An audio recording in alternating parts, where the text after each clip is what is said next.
The leather binding cracked softly under my fingertips, releasing that familiar scent of aged paper and forgotten time that had become my only comfort in the 3 weeks since I'd arrived at the Cardinal estate. I sat cross-legged on the library floor, surrounded by centuries of knowledge that someone had actually bothered to preserve, unlike everything else in my life that had crumbled to dust. My back ached from hours in this position, but I didn't dare use the ornate chairs positioned strategically throughout the room. They weren't meant for staff. I'd learned that lesson my first day when one of the guards, a man with cold eyes named Emmanuel, had made it clear that my role here was temporary, replaceable, barely visible. The estate sprawled across what felt like miles of manicured grounds, hidden behind walls that suggested either extraordinary wealth or extraordinary paranoia. Probably both. I'd been hired through an anonymous agency posting that had asked surprisingly few questions about my qualifications as a book restorer, and far too many about my willingness to sign non-disclosure agreements. Desperation had made the choice simple. My father's gambling debts didn't care about my principals, and the collectors who'd started appearing at my small apartment didn't seem interested in payment plans. This job offered enough money to buy me time, maybe even freedom if I survived the isolation. The library itself was a masterpiece. 3 stories of dark wood and brass fixtures, with a spiral staircase connecting the levels in an elegant helix. Books lined every available surface, some so old I could barely touch them without specialized gloves. Someone here understood the value of preservation, even if they'd hired the cheapest restorer they could find to handle it. I'd barely seen the owner of the estate. Matthias Cardinal moved through the halls like smoke, always present, but never substantial enough to grasp. The few times I'd glimpsed him, he'd been surrounded by men in expensive suits, their conversations conducted in low tones that suggested business I didn't want to understand. The other staff avoided me with the kind of deliberate ignorance that suggested they'd been instructed not to form attachments.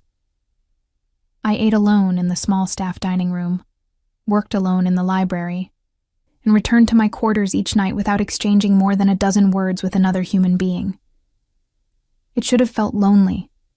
Instead, it felt safe. Loneliness was familiar territory. The alternative, the collectors, the threats, my father's hollow apologies. That was terrifying. My fingers traced the gold leaf on the spine of a 17th century manuscript, feeling the raised edges where time had worn away the softer materials beneath. This book had survived wars, plagues, revolutions. It had outlasted everyone who'd originally owned it. There was comfort in that kind of permanence. "You missed dinner." The voice came from somewhere above me, masculine and controlled with an edge that suggested he was accustomed to immediate obedience. I didn't look up, kept my attention focused on the delicate work of cleaning centuries of accumulated grime from the book's edges. "I ate earlier." The lie came easily. I'd skipped dinner to avoid the suffocating silence of the staff dining room, preferring the hunger to the isolation. "Emmanuel says you've been here for 9 hours. Footsteps descended the spiral staircase, measured and deliberate. "That seems excessive even for someone being paid by the hour." "I'm being paid by the project, actually." I set down the manuscript carefully, finally allowing myself to look up. Matthias Cardinal stood 3 steps from the bottom of the staircase, dressed in dark trousers and a white shirt with the top buttons undone, revealing the hollow of his throat. His dark hair was slightly disheveled, as if he'd been running his hands through it. Steel gray eyes assessed me with the same clinical precision I used when evaluating a book's condition, cataloging flaws, estimating worth, deciding whether restoration was possible. "You're the book restorer." Not a question. He'd known exactly who I was before descending those stairs. Nadia Veretti. I stood slowly, brushing dust from my simple black work dress. Even standing, I had to tilt my head back to meet his gaze. He was tall, broad-shouldered in a way that suggested actual physical work rather than gym vanity, and carried himself with the kind of confidence that came from never being told no. "How long will the restoration take?" He descended the final steps, moving into the library proper with the possessive ease of someone who owned not just the space but everything in it. I'd prepared for this question, had spent hours calculating the scope of work required to properly restore his collection. 6 months if I work alone, 4 if you hire an assistant with the proper training. You'll work alone. Definitive, no room for negotiation. I don't want additional people in my home. His home. Not the estate, not the house. His home. The distinction felt significant, a glimpse into how he viewed this carefully controlled empire he'd built. Then 6 months. I turned back to the manuscript, assuming the conversation was over. Most employers lost interest once logistics were established. You don't eat with the other staff. Another observation delivered in that same flat tone. I prefer working through meals. The truth was simpler than that, but I'd learned early that people accepted workaholism more easily than social anxiety. Emmanuel thinks you're antisocial. He moved closer, and I caught the scent of expensive cologne mixed with something darker. Whiskey, maybe, or the kind of cigar that cost more than my monthly rent used to. Emmanuel is entitled to his opinion. I kept my voice neutral, professional. Whatever dynamic existed between Matthias Cardinal and his head of security wasn't something I wanted to navigate. He also thinks you're stealing. The words fell like stones into still water, creating ripples of implication. My hand stilled on the manuscript. I'm not. I know. He was directly behind me now, close enough that I could feel the heat radiating from his body. I have cameras throughout the estate. I've watched you work. You handle those books like they're holy relics. The cameras. Of course there were cameras. I'd been operating under the assumption of privacy, when in reality, every moment had been observed, catalogued, analyzed. The realization should have made me angry. Instead, I felt strangely relieved. He'd seen me work, which meant he understood I was good at what I did. Then why mention it? I finally turned to face him, forcing myself to meet those calculating gray eyes. Because Emmanuel will be fired tomorrow. Matter of fact, as if he were discussing the weather. He's been skimming from the household accounts. The accusation against you was his attempt to deflect attention. I should have felt vindicated. Instead, I felt cold dread settling in my stomach. You didn't need to tell me that. No. He studied my face with that same clinical assessment. But you'll hear about it tomorrow, and I wanted you to understand that accusations in this house have consequences. The implicit threat hung between us. Don't make accusations, don't create problems, don't become a liability. I understand, Mr. Cardinal. I took a deliberate step back, putting professional distance between us. Matthias. The correction was soft, but absolute. Everyone who lives here calls me Matthias. Lives here, not works here. The distinction felt significant. Another glimpse into how he categorized the people in his world. He left without another word, ascending the spiral staircase with the same measured grace he'd used to descend. I stood alone in the library, surrounded by centuries of accumulated knowledge, and wondered what I'd just agreed to by accepting his informal address. The next morning, Emmanuel was gone. So were 3 other guards whose names I'd never learned. By afternoon, the entire security detail had been rotated out, replaced by unfamiliar faces who nodded respectfully when I passed, but never spoke. Grace, the housekeeper who'd been kind enough to show me where things were kept during my first week, found me during what should have been lunch. She was in her late 50s, with silver hair pulled into an efficient bun and eyes that had seen enough to make her dangerously perceptive. You should eat something. She set a plate on the library table nearest my workspace, ignoring my protests. You're going to make yourself sick working these hours. I'm fine. The lie was wearing thin even to my own ears. You're not.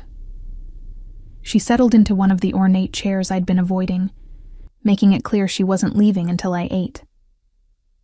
And you're about to get a lot less fine if you don't start paying attention to the politics in this house. I picked up the sandwich she'd brought. Fresh bread, what looked like expensive cheese and vegetables that probably came from some exclusive provider, and forced myself to take a bite. I'm not interested in politics.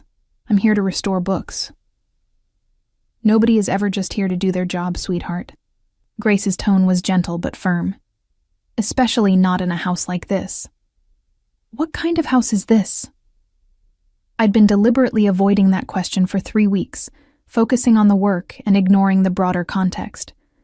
Grace was quiet for a long moment, her gaze distant.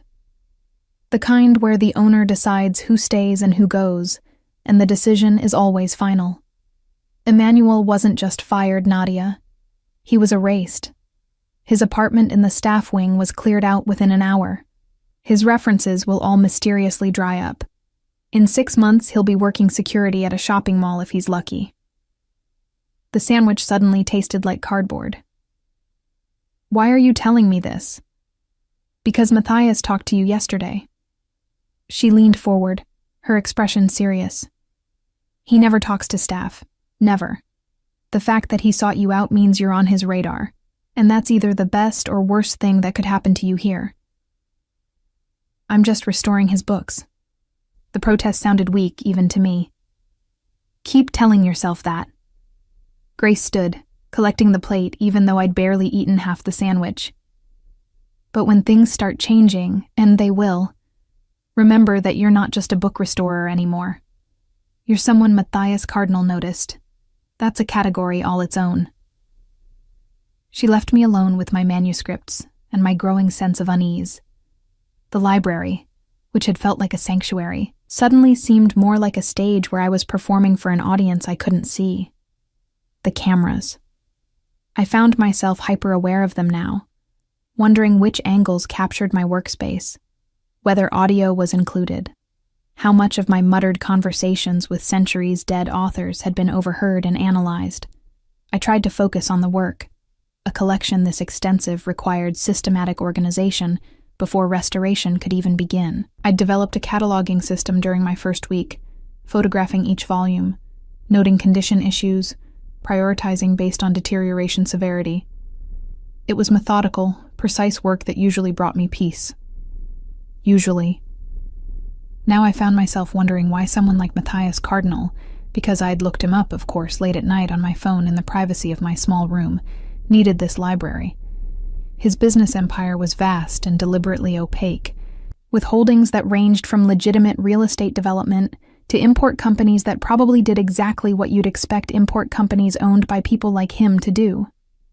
He collected books the way some people collected art or cars, as investments, as status symbols, as proof of cultural refinement. But the collection itself suggested something different. These weren't just expensive first editions chosen for their auction value. Someone had built this library with genuine knowledge, selecting volumes that tracked the evolution of human thought across centuries. Philosophy, history, rare scientific manuscripts, medieval religious texts. The collection was comprehensive and thoughtful in a way that suggested actual scholarship. Someone here understood not just the monetary value, but the intellectual legacy these books represented. I was still thinking about this 3 hours later when the dinner bell rang through the estate's intercom system. The staff dining room would be serving the evening meal, and I should probably make an appearance. Grace's warning had been clear enough. Isolation was no longer a viable strategy. The staff dining room occupied the ground floor's east wing, a surprisingly pleasant space with tall windows overlooking the gardens. When I arrived, 12 other people were already seated, engaged in quiet conversations that stopped the moment I entered. Nadia, a young woman with dark curls and a warm smile, gestured to an empty chair. I'm Constance. I manage Mr. Cardinal's schedule. You've been hiding in the library since you arrived. I slid into the offered seat, acutely aware that every eye was on me. I've been working. We've noticed, A man across the table spoke with barely concealed amusement. Matthias mentioned you've made more progress in 3 weeks than the previous restorer made in 6 months. The previous restorer. I'd wondered what happened to them, whether they'd left voluntarily or been erased the way Emmanuel had been. The previous restorer was more interested in selling volumes to private collectors than actually preserving them. Constance served herself from the dishes in the table's center. Roasted chicken, fresh vegetables, bread that still steamed. You're the first person Matthias has hired who actually seems to care about the books themselves. I accepted the plate she passed me, trying to process this information. How long did they last? 2 months. Constance's smile sharpened. Matthias discovered the theft during a random audit. The restorer was escorted off the property within an hour. We never saw them again. The implicit threat was clear. Success here meant more than just competence. It meant absolute trustworthiness, complete discretion, and the kind of loyalty that didn't question or challenge the man who controlled everything. Dinner passed in careful conversation, with the other staff members clearly assessing me, trying to determine whether I'd become a permanent fixture or a temporary problem. I answered questions vaguely, kept my observations to myself, and excused myself as soon as politely possible. The walk back to my quarters took me through the estate's main corridor, a gallery of sorts lined with artwork that ranged from classical oil paintings to contemporary pieces I couldn't begin to price. The lighting was subtle, designed to showcase the collection without overwhelming it. Avoiding people again? Matthias's voice came from a side corridor, where he stood with 2 men in expensive suits. They were reviewing what looked like architectural plans spread across a side table. Returning to my quarters, Mr. Cardinal. The formal address felt safer than the familiarity he'd offered last night. Matthias. The correction was gentle but absolute. He said something in low tones to his companions, then dismissed them with a gesture that suggested he was accustomed to being obeyed without question. They left without argument, gathering their plans and disappearing down the corridor. Matthias approached with that same measured grace I'd noticed before, closing the distance between us with calculated precision. You ate dinner with the staff. Another observation. Did nothing happen in this house without his knowledge? Grace suggested it would be wise.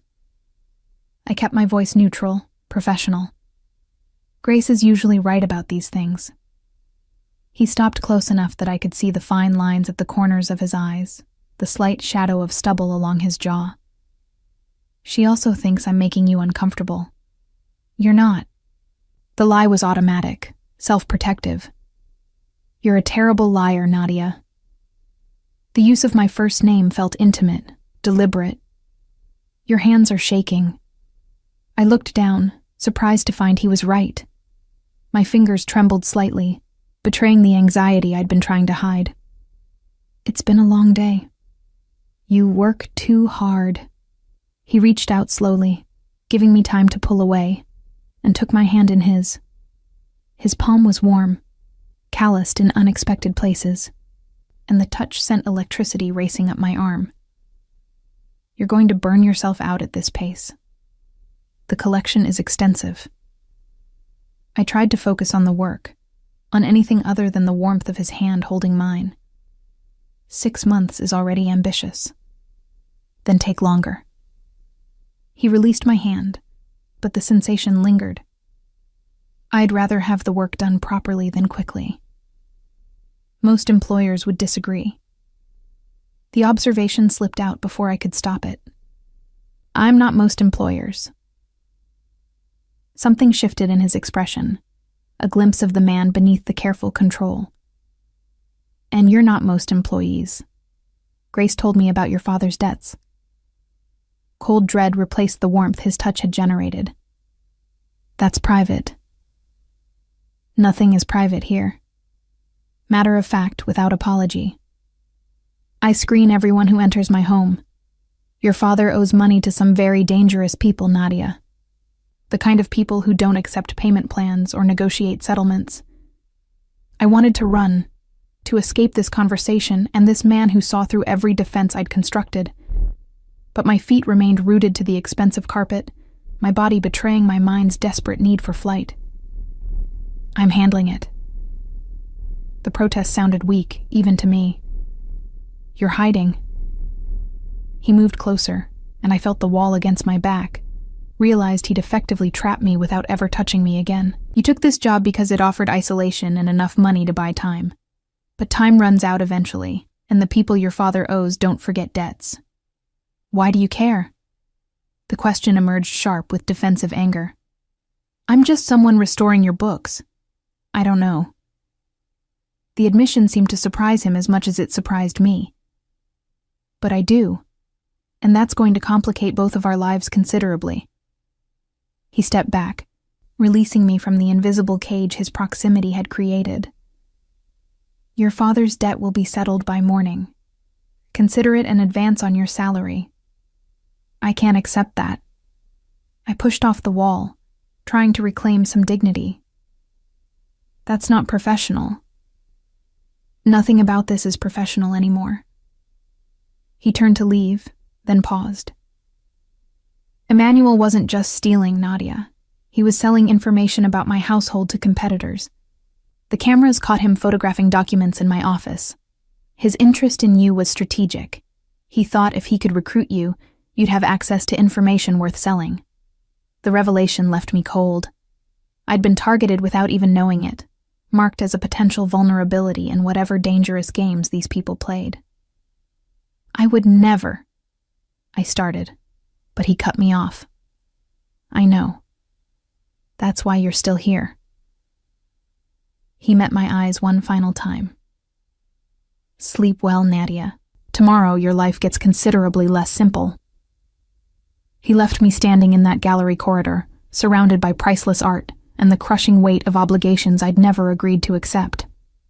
My father's debt, 6 months of brutal work, settled with a single decision. The collectors who'd haunted my nightmares, erased with the same casual authority he'd used to fire Emmanuel. I should have felt grateful. Instead, I felt owned. The library felt different after that night. I worked surrounded by invisible eyes, knowing each gesture was observed, analyzed, interpreted through whatever lens Matthias Cardinal used to categorize the people in his world. The books no longer provided refuge, just distraction. Grace found me 3 days later, during what should have been lunch. "You've been avoiding the staff dining room again." "I'm working."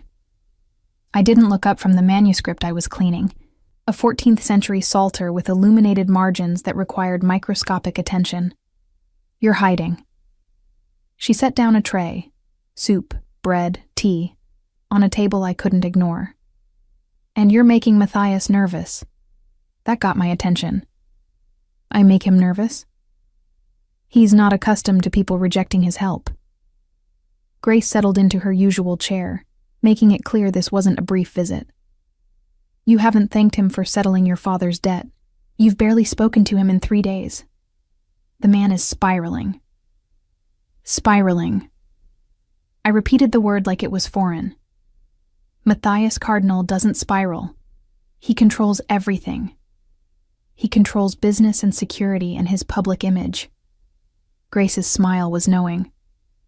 He has absolutely no idea what to do with a woman who won't fall at his feet in gratitude when he solves her problems. I set down the delicate brush I'd been using, forced myself to meet Grace's perceptive gaze.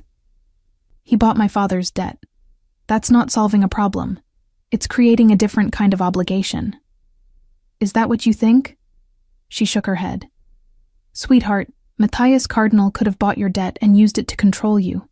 He could have made employment here conditional on repayment. Instead, he settled it and told you to consider it in advance. Do you understand what that means? That I owe him 6 months of work instead of owing dangerous men 6 months of fear." The distinction felt thin. "That he gave you freedom without demanding anything in return." Grace leaned forward. "Matthias doesn't do that, ever. The fact that he did it for you means something changed in him when he met you, and he's trying to figure out what." I don't want to be someone's curiosity project." The words came out harsher than intended. Too late. Grace's expression turned serious. "You became interesting the moment you handled those books like they mattered more than money. You became fascinating when you rejected his help. And yesterday, when Samuel Bishop made a comment about your legs during the security briefing, you became something else entirely." My stomach dropped. "What?" "Matthias fired him." Grace's voice was gentle but firm. "On the spot. Told him to be gone within the hour. Then he fired every male guard under 40 who worked the library wing. By dinner, the entire security detail had been rotated to men over 50, who are either married or have given Matthias no reason to doubt their professionalism." I stared at her, processing this information. Matthias had fired people. Again. Because of me. Because one man had made an inappropriate comment. He'd restructured his entire security team. That's insane. The protest felt necessary, even though my racing heart suggested a different reaction entirely. "That's possessive." Grace stood, collecting the untouched tray. "And Matthias Cardinal doesn't do possessive any more than he does generous without strings. Whatever is happening between you two, it's unprecedented, which means it's either going to be the best or worst thing that ever happened to you." She left me alone with that observation, and the growing realization that I'd somehow become important to a man I barely knew, in ways I didn't understand and couldn't control. The rest of that day passed in a haze of careful cataloging and mounting anxiety. I documented condition issues with mechanical precision, photographed deterioration patterns, noted restoration priorities. The work was meditative, methodical, safe. Until it wasn't. I heard them before I saw them. Raised voices from the corridor outside the library, rapid-fire conversation in what sounded like Italian. The words were too fast for my limited language skills, but the tone was unmistakable.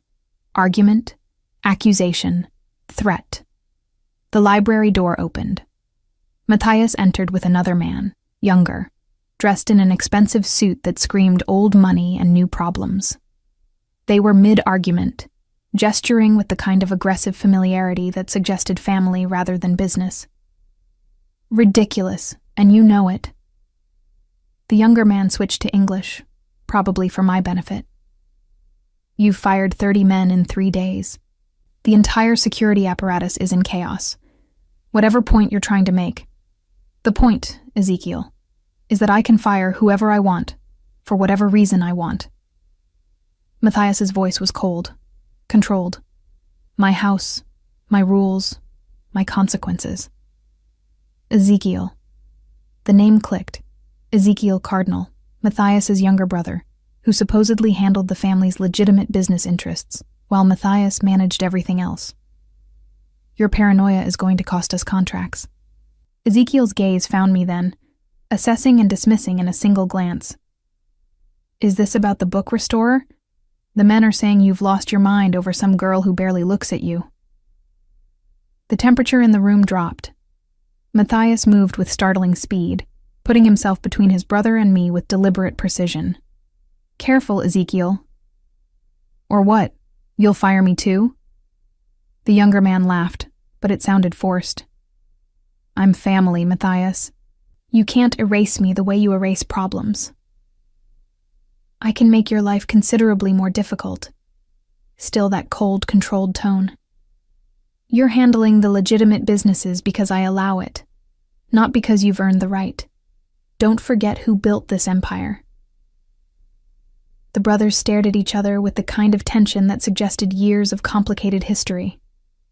Finally, Ezekiel looked away first, shaking his head. "You're going to regret this. Whatever obsession you've developed, it's going to destroy everything we've built."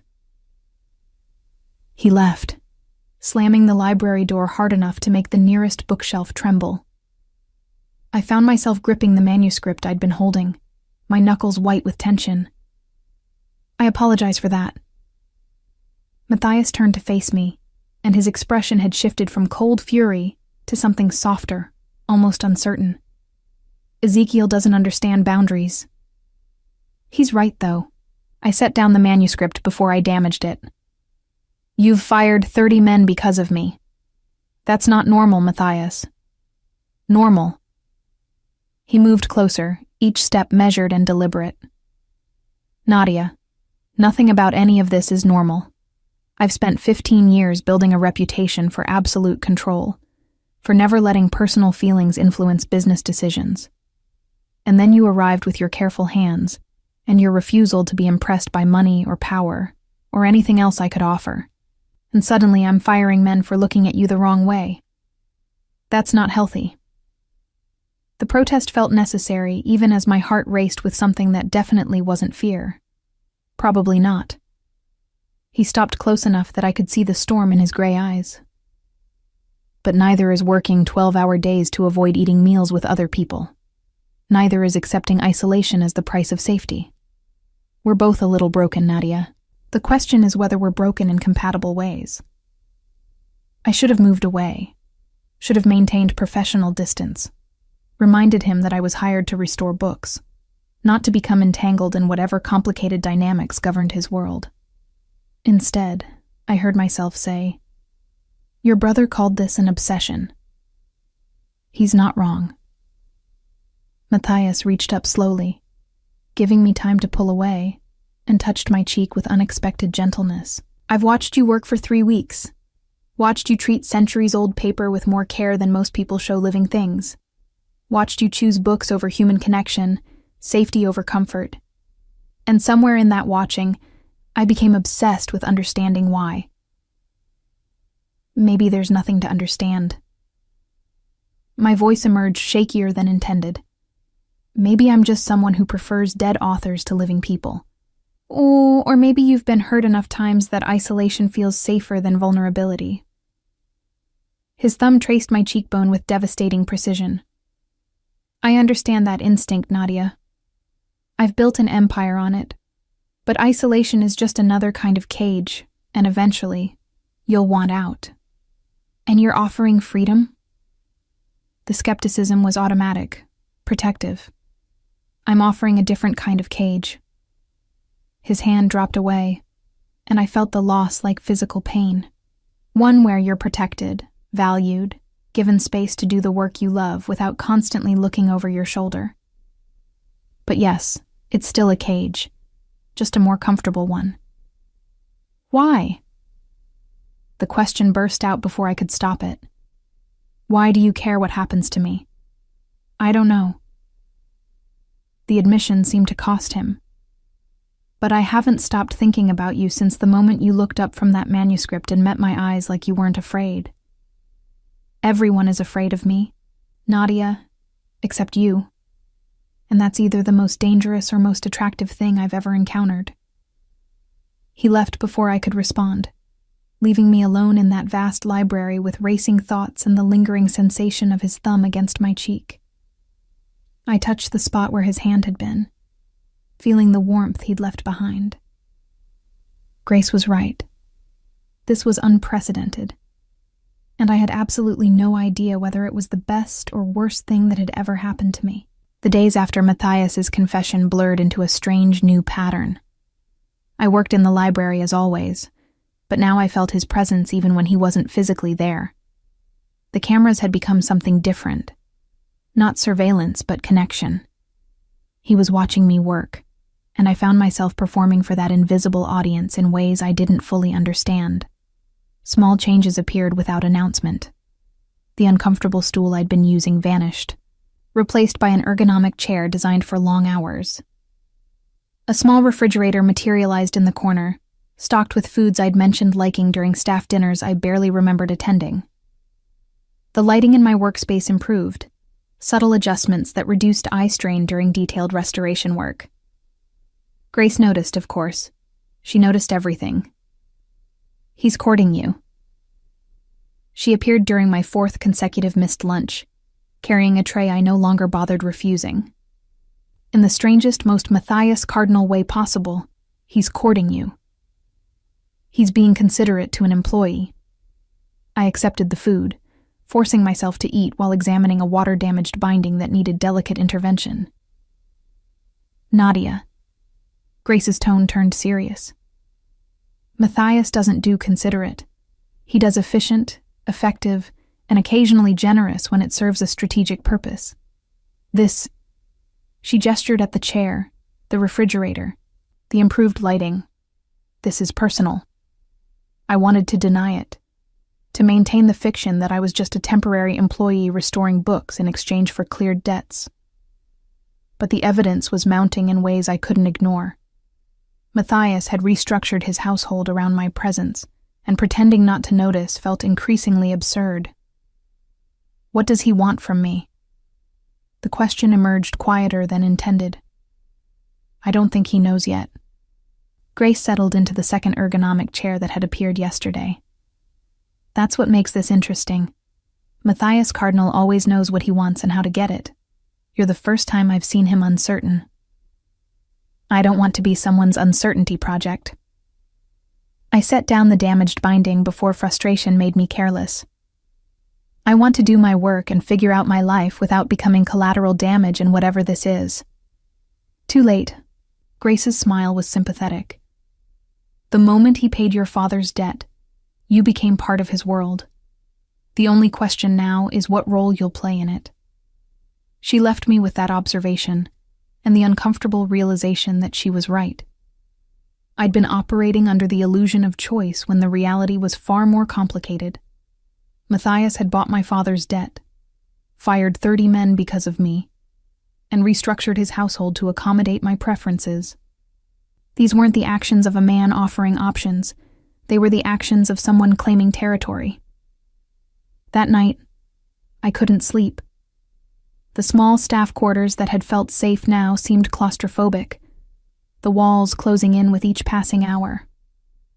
At 2 a.m., I gave up, pulled on a sweater over my sleep clothes, and padded barefoot through the silent estate toward the library. The security detail had changed again. Now older men nodded respectfully as I passed, their expressions professionally neutral. No one questioned my middle-of-the-night wandering, which suggested Matthias had given instructions about my movements. The library was dark, except for moonlight streaming through tall windows, casting geometric shadows across the floor. I moved through the space without turning on lights, navigating by memory and ambient illumination toward the manuscript I'd been working on earlier. Couldn't sleep either. Matthias's voice came from the reading alcove near the windows, startling me enough that I actually gasped. He sat in one of the leather chairs, dressed in dark trousers and an unbuttoned white shirt, a glass of amber liquid in one hand. The moonlight made his features look carved from stone, all sharp angles and shadows. I didn't know you were here. I wrapped my arms around myself, suddenly aware of how little my sleep clothes covered. I'll go. Stay. Not a command, but not quite a request either. I'd appreciate the company. I should have left. Should have maintained whatever boundaries still existed between employer and employee. Instead, I found myself moving toward the alcove, settling into the chair opposite his with careful distance between us. Why can't you sleep? I asked, because the silence felt too heavy to bear. Business complications. He took a sip of his drink. Whiskey, probably, based on the color. My brother thinks I'm having a mental breakdown. Half my board agrees with him, and the other half is waiting to see if my obsession with my book restorer will create opportunities they can exploit. The casual mention of board politics and business vulnerabilities should have frightened me. Instead, it felt like trust, like he was offering glimpses of the man beneath the careful control. Are you? Having a breakdown? I pulled my knees up to my chest, wrapping my arms around them. Probably. His smile was self-deprecating. 15 years of perfect control, and I'm undone by a woman who treats books better than people. I don't treat books better than people. The protest was automatic. I just understand books. They don't lie or leave or demand things I can't give. They're safe. Nothing is safe, Nadia. He set down his glass, leaning forward with sudden intensity. Not books, not isolation, not the careful walls you've built around yourself. Eventually, something gets through. Is that what you are? Something getting through? I meant it as a challenge, but it came out sounding vulnerable. I'm the battering ram. No apology in his tone, just acknowledgement. I saw someone interesting, and I can't seem to stop myself from trying to understand why you're interesting. It's selfish and probably destructive, but it's also honest. What if I don't want to be understood? I tightened my grip on my knees. What if I came here to hide, not to be discovered? Then you chose the wrong house. He stood, moving to the windows where moonlight painted him in silver and shadow. Everything in my world eventually gets discovered, cataloged, and integrated. It's not personal. It's just how I operate. That sounds lonely. The observation slipped out before I could stop it. He turned to face me, and something in his expression cracked open, revealing pain I hadn't expected. It is. Profoundly, achingly lonely. Which is why I'm standing here at 2 a.m, confessing vulnerabilities to someone I barely know, hoping she'll offer something other than pity or fear. I stood slowly, crossing the space between us before my rational mind could interfere. I'm not afraid of you, Matthias. I'm afraid of what you represent. Obligation, entanglement, the kind of complications I've spent years avoiding. But you, specifically, you're just a man who collects books and doesn't know how to handle feelings. His laugh was startled and genuine. Just a man.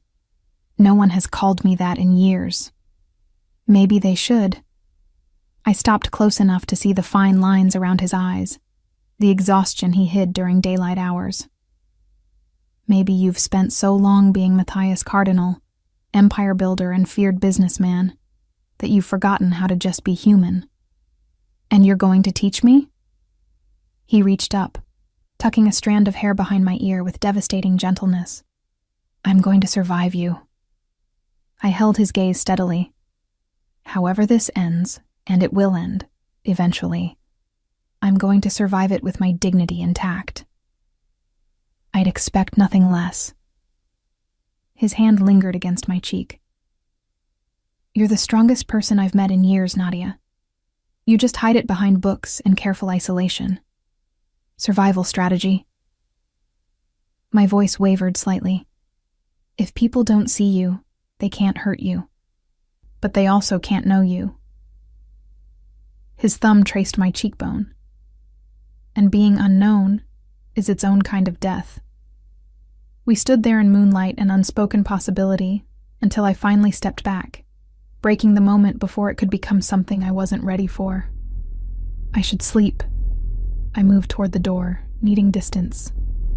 We both should. Nadia. He stopped me with my name. The complications you're afraid of? They're already here. Running won't change that. I left without responding. But his words followed me back to my quarters and into dreams that felt less like rest and more like premonition. The next morning brought a new complication in the form of Constance Cross standing outside the library, her expression professionally pleasant in a way that immediately set my nerves on edge. Nadia, perfect timing. She fell into step beside me as I entered the library. Matthias asked me to coordinate your schedule. He thinks you're working too hard. Matthias doesn't get to coordinate my schedule. I set down my work bag, already defensive.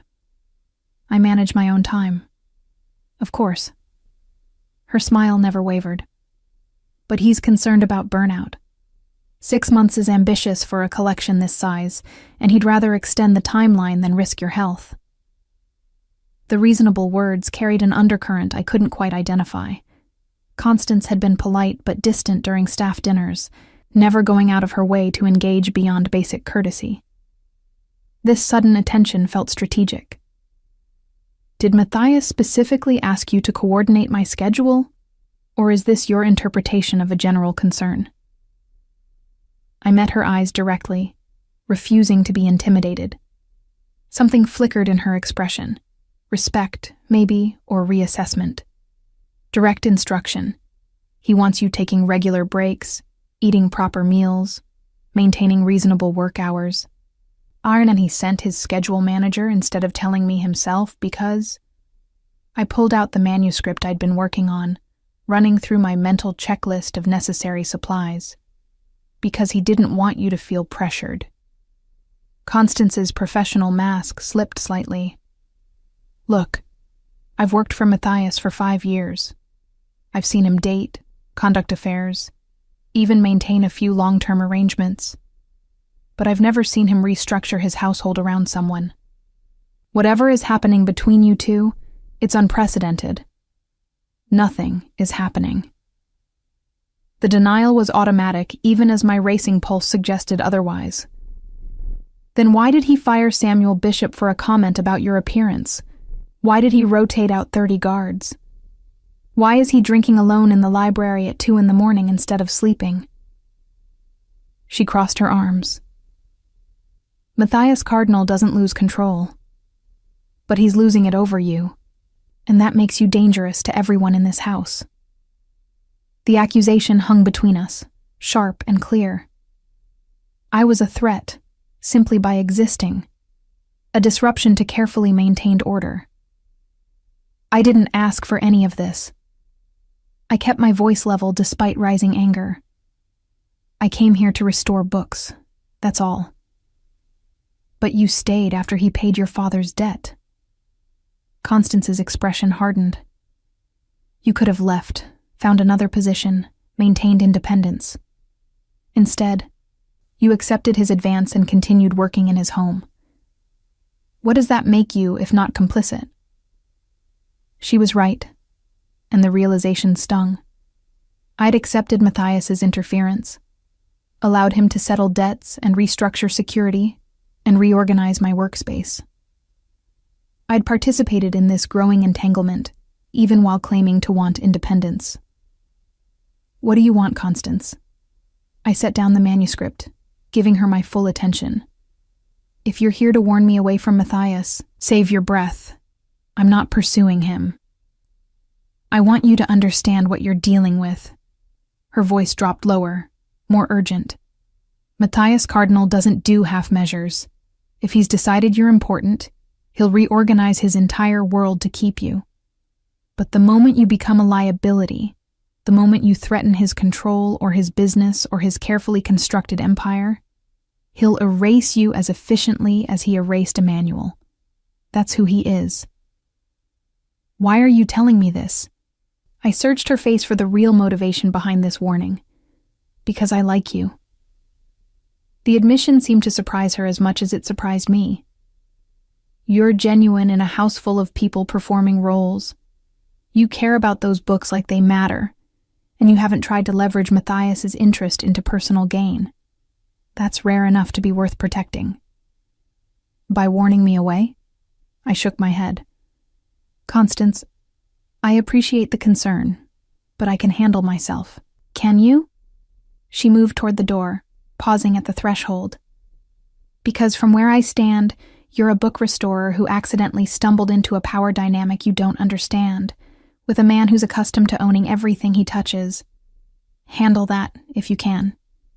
But don't pretend you're not in over your head. She left, and I stood alone in the library, surrounded by centuries of accumulated knowledge that suddenly felt inadequate for navigating the present. I tried to focus on work, but Constance's words kept echoing through my thoughts. Matthias didn't do half measures. He erased people who became liabilities. I was in over my head, all true, all terrifying. And yet, I pulled out my phone, typing a message before I could second-guess the impulse. I need to talk to you, not about books. His response came within seconds. My office, 20 minutes. Matthias's office occupied the estate's west wing, a space I'd glimpsed only once during my initial tour. It was as controlled as the rest of his world. Dark wood, minimal decoration, technology integrated so seamlessly it was nearly invisible. He stood behind his desk reviewing documents when I entered, but his attention shifted to me immediately. Close the door. I obeyed, suddenly uncertain what I'd meant to say. Constance came to see me this morning. I know. She reported the conversation. He gestured to one of the chairs facing his desk. Sit. She reported... I remained standing, anger flaring. You sent her to warn me away, then had her report back.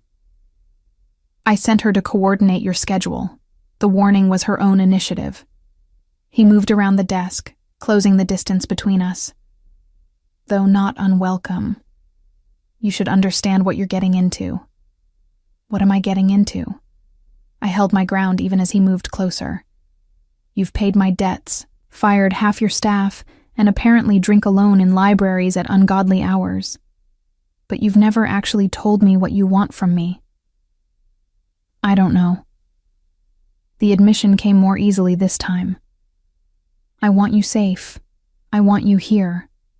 I want to understand why I can't stop thinking about you. Beyond that, he shook his head. Beyond that, I'm improvising for the first time in 15 years. That's not good enough. I forced steel into my voice. I need clarity, Matthias. Are you pursuing me romantically? Professionally? Is this some kind of elaborate power game I don't understand? All of the above. He reached up, cupping my face with both hands. I'm pursuing you because I'm fascinated by you. I'm keeping you here because having you close feels necessary in ways I can't explain. And yes, there's probably a power dynamic at play because that's how I understand relationships. But none of it is a game, Nadia. Games have rules and predictable outcomes. This is chaos barely contained. I should have pulled away, should have maintained boundaries, reminded him that I was his employee, insisted on professional distance. Instead, I leaned into his touch, allowing myself one moment of vulnerability. I don't know how to do this. The confession cost me. I don't know how to be close to someone without losing myself. Then we'll learn together. He pressed his forehead against mine, the gesture unexpectedly tender. I'm not asking you to lose yourself, Nadia. I'm asking you to let me see who you actually are beneath the isolation. What if you don't like what you find? The fear emerged quiet and honest. Impossible. His certainty was absolute. I've watched you work for a month. I've seen you gentle with centuries-old paper, fierce with people who underestimate you, brilliant when you think no one is watching. Whatever else you're hiding, it won't change what I've already seen. A knock interrupted the moment. Matthias pulled back, his expression shifting to cold professionalism. Enter. Grace opened the door, her face grave. Sir, there's a situation. Emmanuel Temple is at the gate requesting entrance. He says it's urgent. Matthias's entire demeanor changed, warmth replaced by the calculating businessman everyone feared. Emmanuel was fired and barred from the property. He knows. He's saying he has information about threats to the estate. Specifically, Grace's gaze flicked to me briefly. Specifically about Miss Veretti. My stomach dropped. Emmanuel, the guard who'd been fired for stealing and had accused me of theft as deflection, was back with information about threats. Nothing about that was coincidental. Increased security around the library wing. Matthias's voice was flat, controlled. Nadia stays in this office until I determine what he knows. I'm not hiding in your office while you deal with problems I might have caused. I moved toward the door, but he caught my wrist. You didn't cause anything. His grip was gentle, but firm. Emmanuel made choices that got him fired. Whatever he's doing now is retaliation, not consequence of your actions. But he's using me to get to you. The realization settled cold and heavy. Constance was right. I'm a liability. You're not. He pulled me closer, his other hand coming up to grip my shoulder. You're someone I care about, which makes you valuable, not vulnerable. There's a difference. Grace cleared her throat politely. Sir, Emmanuel is becoming agitated. Security says he's making threats about going to the media. Matthias released me, his expression hardening. Tell security to detain him for trespassing. I'll deal with him personally. He turned back to me. Stay here. Grace will remain with you. Don't leave this office until I return. Matthias, I started, but he was already moving toward the door. This isn't a request, Nadia. He paused at the threshold, his gaze meeting mine. I protect what's mine. You're going to have to accept that. He left before I could argue, leaving me alone with Grace and the uncomfortable realization that somewhere in the last month, I'd become something worth protecting to a man accustomed to protecting everything. Grace settled into the chair behind Matthias's desk, her expression unreadable. You should know. Emmanuel didn't leave quietly when he was fired. He made threats, said Matthias would regret crossing him. This was inevitable. What kind of threats? I wrapped my arms around myself, suddenly cold. The kind that suggest he'd been planning betrayal long before he was caught stealing. Grace's voice was gentle but firm. Emmanuel Temple came from a rival family, Nadia. His employment here was probably always strategic.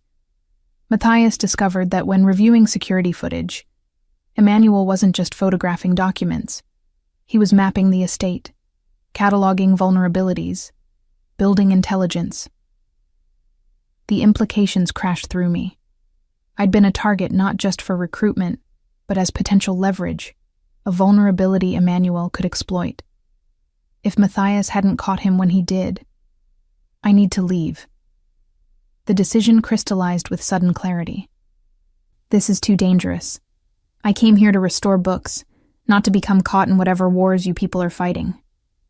Too late. Grace's expression was sympathetic but unyielding. The moment Matthias paid your father's debt, you became part of his world. Emmanuel knows that. Whatever he's planning, leaving now would just make you more vulnerable, not less. I sank into the chair opposite the desk, feeling trapped. Every choice I'd made since arriving at this estate had narrowed my options. Until now, I was caught in a web I hadn't seen being woven around me. We sat in tense silence for what felt like hours, but was probably only 30 minutes. When Matthias finally returned, his expression was carved from ice. It's handled. He moved to the bar cart in the corner, pouring himself whiskey. Emmanuel won't be a problem anymore. What does handled mean? I needed to know, needed to understand what price had been paid for my safety. It means he's been detained and will face consequences for trespassing, making threats, and attempting to extort me with fabricated information. Matthias downed the whiskey in one swallow.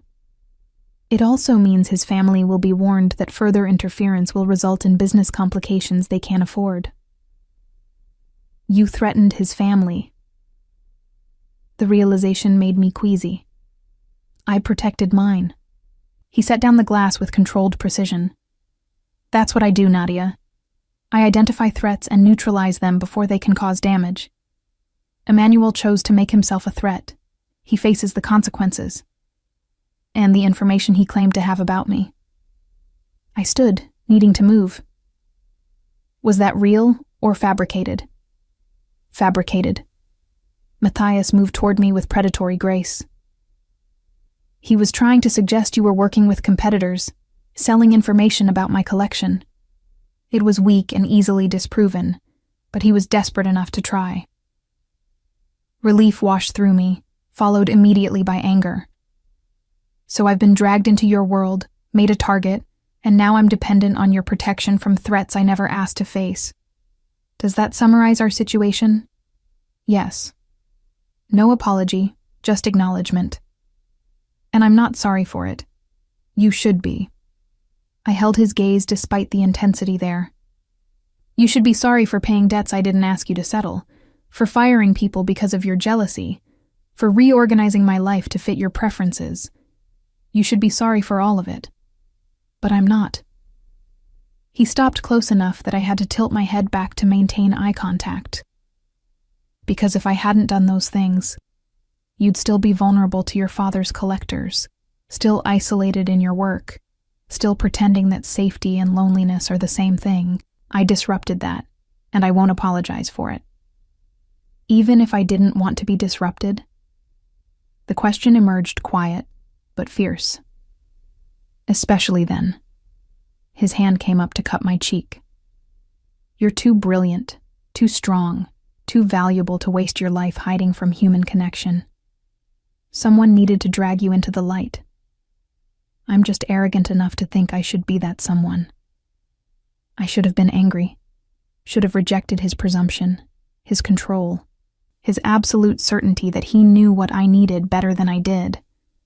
Instead, I found myself leaning into his touch, acknowledging a truth I'd been avoiding. I don't know how to trust this. The confession cost me. Every instinct says run, protect myself, maintain distance. But every day I stay makes running harder. Then stop running. He pulled me closer, his arms coming around me with unexpected gentleness. Stay. Work on the books you love. Let me handle the complications. And maybe eventually, let yourself believe that being seen isn't the same as being vulnerable. I let myself sink into his embrace, just for a moment. Let myself feel protected instead of trapped, chosen instead of obligated. It wouldn't last. Nothing this intense ever did. But for now, it felt like breathing after drowning. Matthias? I pulled back enough to see his face. Yes? Your brother was right. You're completely obsessed. And it's possibly the most terrifying and exhilarating thing that's ever happened to me. His smile was genuine and unguarded. I'll take that as encouragement. 3 weeks after Emmanuel's failed extortion attempt, I woke to find an envelope slipped under my door. Heavy cream paper, my name written in unfamiliar script across the front. Inside, a single card with an address in the city and a time, 2 p.m. today. No signature, no explanation, but the quality of the paper and the presumption of my obedience suggested only one person. I found Grace in the kitchen during breakfast preparation. Did Matthias leave instructions about my schedule today? He left the estate early this morning. She set down the coffee she'd been brewing. Some business situation that required his personal attention. Why? I showed her the card. Her expression shifted from curious to concerned. That's not his handwriting. Cold dread settled in my stomach. Then who? Constance. Probably. Or someone acting on instructions we weren't told about. Grace pulled out her phone, typing rapidly. I'm messaging Matthias now. You're not going anywhere until we know this is legitimate. But I was already moving toward my quarters, some instinct demanding I prepare. If this was a trap, walking into it unprepared seemed foolish. If it was legitimate but unexpected, understanding Matthias's reaction might tell me more about our dynamic than weeks of careful conversation. I dressed in simple black pants and a gray sweater, professional, unmemorable, pulled my hair back into a practical braid, checked that my phone was charged and the emergency number Matthias had programmed into it was easily accessible. Grace was waiting in the corridor when I emerged. Matthias responded. He didn't send that card. He wants you to remain at the estate until he returns. When will that be? I kept walking toward the main entrance. Tonight at earliest. Nadia, where are you going? She followed, her tone shifting to alarm, to find out who thinks they can summon me with a mysterious card. I pulled out my phone, photographing the address. Someone knows enough about this household to slip things under my door without being caught on camera. That's worth investigating. That's dangerous. Grace caught my arm. Whoever sent this could be connected to Emmanuel, to rival families, to any number of threats we don't understand. Which is exactly why I need to understand what this is. I gently removed her hand. Grace, I've spent a month being protected, monitored, kept safe inside these walls. But I'm not a prisoner, and I won't act like one. If someone wants to meet me, I'll meet them. In public, in daylight, with my phone tracking my location. Matthias will lose his mind, but Grace was already pulling out her own phone. Fine, but I'm sending your location to his security team, and if you're not back here by 4 p.m., they're coming to get you. Fair enough. I headed for the garage, where a car service Matthias had arranged for my use waited. The driver, a woman in her 40s with sharp eyes and capable hands, nodded when I gave her the address. That's in the financial district, Miss Veretti.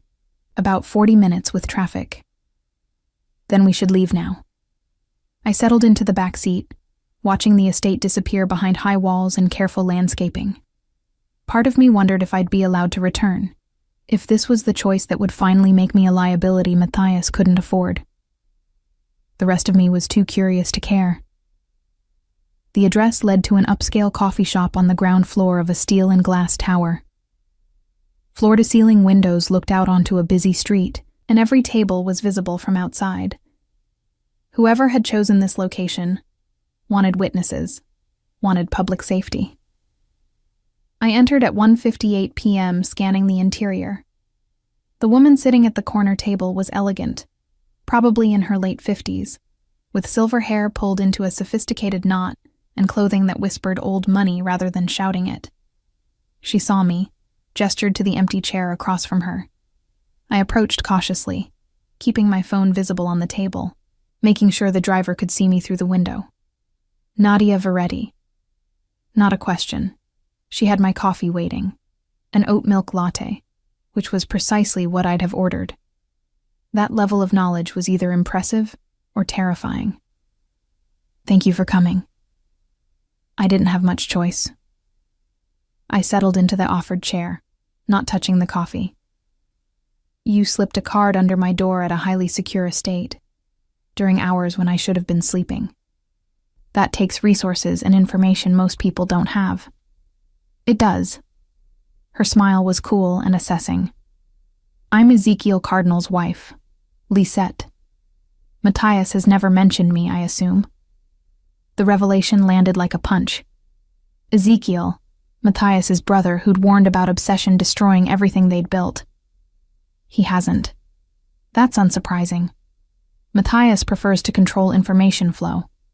Lisette sipped her own coffee, completely at ease. But I'm not here to discuss my brother-in-law's communication style. I'm here to discuss you. What about me? I kept my hands visible, my posture open, non-threatening. You've become a problem. Her tone remained pleasant, conversational.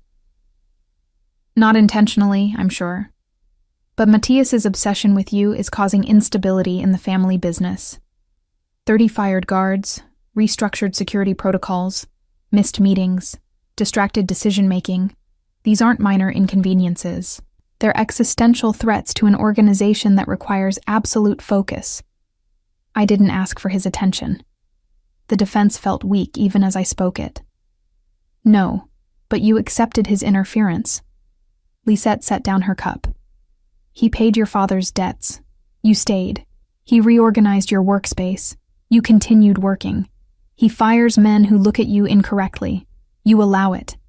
Every acceptance makes you more complicit, more entangled. She was right. And the words stung precisely because I'd been telling myself the same thing for weeks. What do you want from me? Leave. Simple, direct. Take a generous settlement. I'm authorized to offer you $100,000 and disappear. Start your own restoration business somewhere far from here. Use Matthias's obsession to build a better life, then vanish before it destroys both of you. $100,000. More money than I'd ever imagined having. Enough to establish independence, to build the life I'd always wanted. All I had to do was walk away from books I loved restoring, and a man who'd somehow become essential. And if I refuse? I met her eyes steadily. Then you become responsible for what happens next. Lisette's expression hardened. Matthias is powerful, but he's not invincible. His obsession with you makes him vulnerable.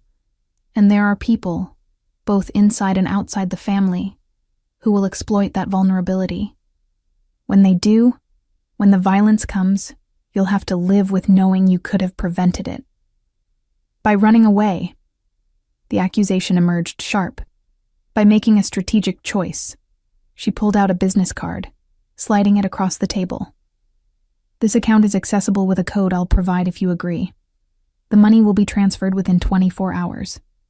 You'll sign documents agreeing never to contact Matthias again, never to discuss your time at the estate, never to leverage your connection to him. And if I tell Matthias about this conversation? I picked up the card, examining it. He'll be furious with me, grateful to you for your honesty, and even more obsessed than before. Lisette stood, preparing to leave. Which is exactly the opposite of what I'm trying to prevent. Think about it, Nadia. You're young, talented, capable of building an extraordinary life. But not if you're caught in the crossfire of wars you don't understand. She left before I could respond, disappearing into the lunchtime crowd with practiced ease.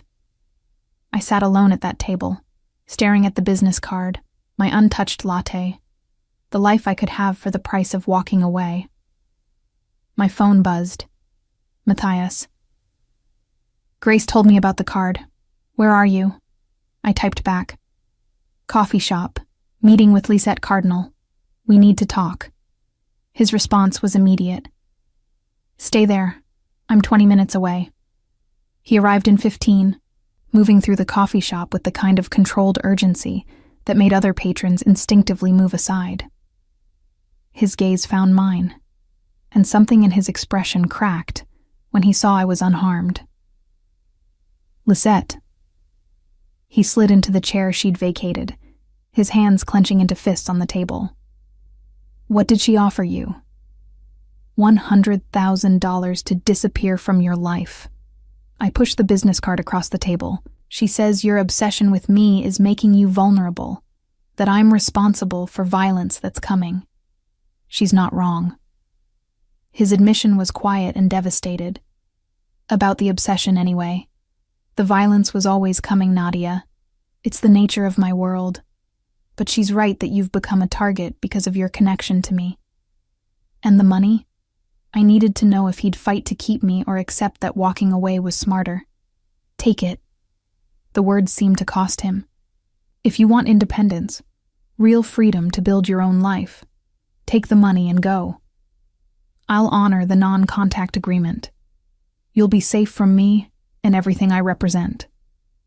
I stared at him, searching for signs of manipulation, of strategic reverse psychology. But his expression held only raw honesty, and something that looked like grief. What if I don't want to go? The question emerged quieter than intended. His eyes met mine with devastating intensity. Then you need to understand what you're choosing. My world isn't safe or simple or anything resembling normal. There will be threats like Emmanuel, family politics like Lisette, competitors who'll see you as leverage. Staying means accepting that you're not just a book restorer anymore. You're someone I care about, which makes you both protected and vulnerable. And if I'm willing to accept that? My heart raced, blood rushing in my ears. Then I need you to tell me why. He reached across the table, taking my hand. Because I can't be the only one invested in this, Nadia. I can't care this much while you're still deciding whether to run. It's not fair to either of us. I looked down at our joined hands, at the contrast between his calloused palms and my ink-stained fingers. We were absurdly mismatched. A dangerous man and a woman who preferred books to people. An empire builder and someone who just wanted to preserve beautiful things. But somewhere in the last 6 weeks, I'd stopped being just a book restorer. I'd started imagining a life where isolation wasn't the highest virtue, where being seen didn't automatically mean being hurt. I stayed after you paid my father's debts. The confession emerged slow and honest. Not because I was trapped, but because part of me wanted to see what would happen. You were intense and controlling and completely overwhelming, but you also looked at me like I was worth seeing, like I mattered beyond my usefulness. You do matter. His grip tightened. You matter in ways I don't have words for yet. Then help me understand this. I turned my hand in his, lacing our fingers together. Not the obsession or the protection or the way you've reorganized your life around me. Help me understand what you actually want from this relationship. I want you here. Simple, direct. Not as an employee, not as some kept woman, not as leverage or vulnerability. I want you in my home because you want to be there. I want to watch you work on those books because seeing you happy makes me happy in ways I've forgotten were possible. I want to know that when threats come, and they will, you trust me to handle them without you needing to run. That's a lot of wanting. I tried for lightness, but my voice wavered. It is. He raised my hand to his lips, pressing a kiss to my knuckles. And I'm fully aware of how selfish and demanding it is. But I'm done pretending to be moderate about this. You asked for honesty. That's what honest looks like on me. I thought about Lisette's offer, about the life I could build with $100,000 and complete independence. Thought about my small apartment before this, my isolated existence, the careful walls I'd built to protect myself from ever being hurt again. Then I thought about late-night conversations in the library, about how Matthias's face softened when he watched me work, about feeling protected instead of smothered. I'm keeping the card. I pulled Lisette's business information closer, tucking it into my pocket. Not because I plan to use it, but because I need to know I have options, that I'm choosing to stay, not being forced. Fair enough. His relief was palpable. What else do you need? Clarity about what staying means. I met his eyes directly. Are we dating? In a relationship? What are we telling people? We're together. He said it with absolute certainty. However you want to define that is fine, but you're not just my employee or my friend or some complicated situation I can't categorize. You're the woman I'm pursuing with every resource I have. And I'd like you to stop pretending you're not interested in being pursued. Heat flooded my face. I never said I wasn't interested. You didn't have to. Your body language has been screaming, "Stay away," for 6 weeks. His smile was knowing. But your eyes tell a different story when you think I'm not looking. Arrogant. But I was smiling too, feeling something loosen in my chest. Observant. He stood, pulling me up with him. Come on, I'm taking you somewhere. Where? I let him guide me toward the exit, where his driver waited with a car I recognized. Somewhere I should have taken you weeks ago. He helped me into the back seat, settling beside me with casual intimacy. If we're doing this, if you're actually staying, then you need to see more of my world than just the estate. He took me to a building I'd never noticed before, tucked away in a neighborhood that had probably been industrial once, but was now transitioning to something gentler. The exterior was unremarkable, but when he unlocked the door, I stepped into a space that made my breath catch. Books. Thousands of them, maybe tens of thousands, filling custom shelving that reached toward high ceilings. Not the ancient manuscripts from his estate collection, but books in every condition, every language, every possible category. What is this place? I moved forward slowly, running my fingers along pristine spines and damaged covers alike. My private collection. He remained by the door, watching me explore. The estate library is for show, for impressing business associates and maintaining appearances. This is where I keep the books I actually read. I pulled out a battered paperback, science fiction from the 70s, pages yellowed and spine creased from multiple readings. Next to it sat a first edition philosophical text, and beside that, a graphic novel I'd loved as a teenager. You read all of these? The collection was eclectic, in a way that suggested genuine love rather than calculated acquisition. Most of them. He moved closer, standing behind me. I started collecting when I was 12, after my father died. Books were safer than people, more predictable. You could revisit them, and they'd be exactly the same. No hidden agendas or shifting loyalties. The admission created sudden context for so much of his behavior. He understood isolation, understood using books as fortress walls. We'd built our defenses the same way. Why show me this? I turned to face him, the battered paperback still in my hands. Because Lisette's right that you don't fully understand my world.